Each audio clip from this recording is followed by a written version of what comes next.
ولې باید له ځان سره مینه ولرو؟ روان پیژندونکې کارلا ماري مینلی په دې باور ده چې خپل ځان سره مینه لرل د سالمې اړیکې یو حیاتي جز دی. هغه وایي که یو څوک خپل ځان ته دومره پاملرنه ونه کړي او ټول پام یې نورو ته وي، نو دغه نامساوي تعادل به ورته ډیر ګران تمام شي.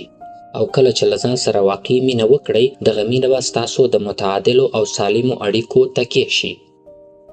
دا لاندې 4 لارښوونې به تاسو سره مرسته وکړي چې خپل ځان سره مینه ولرئ. لومړی، ځان سره مو د یو کم عمره ماشوم په څیر چلند وکړئ.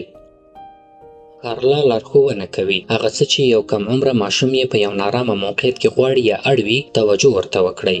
کولای شي ځان مو د یو ماشوم په څیر تصور کړئ. که څه هم ډیری د زیات عمر خاوندان په خپل ځان رحم نه کوي، خو معمولا په دې پوهیږي کله چې یو ماشوم د غومبسې یا مچۍ له لوري چیچل کیږي او یا هم په ځمکه راغورځي او پښې یې ټپي کیږي، باید هغه په غېږ کې ونیول شي.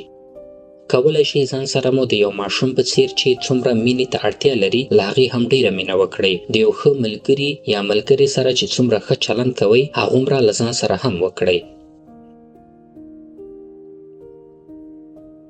دویم، خپل ځان ډیر مه رټئ.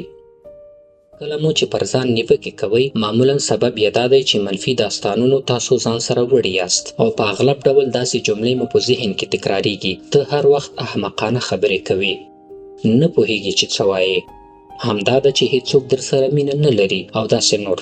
دا پروسه په یو دروني انتقاد یا نیوکې پای مومي او معمولا تل به د خپل ځان په اړه ناسم قضاوت کوئ. تل هڅه وکړئ چې د ځان په اړه په یو ډول منصفانه قضاوت وکړئ او هغه څه چې حقیقت وي په سړه سینه یې ومنئ. دریم، دا مو په یاد وي چې تاسې یوازې نه یاست.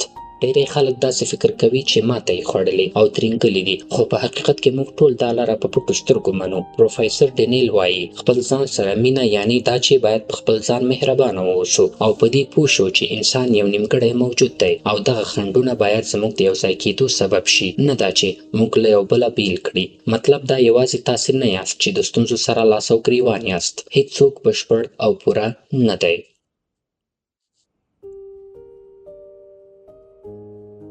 څلورم، د ځان لپاره لارښود یا مشاور وټاکئ. پوهیږو چې مغز مو دا وړتیا لري چې خپل ځان سره مینه وکړي، خو د نویو فکري او رفتاري الګوګانو روزنه هڅو ته اړتیا لري. په سختۍ سره کولای شي چې خپل ځان سره مینه کول زده کړئ. د ځان لپاره یو پوه مشاور یا لارښود د الګو په بڼه وټاکئ. کیدای شي لارښود مو د کورنۍ غړی، د ژوند شریک او یا هم کوم نږدې ملګری وي. په پای کې دا لنډې لارښوونې د خپل ورځني ژوند سرمشق وګرځوئ. افکارو او احساساتو ته مو متوجه واوسئ. د خپل ځان او د نورو په اړه رښتینی لیدلوری ولرئ. په خپل ځان ورحمیږئ او شفقت وکړئ.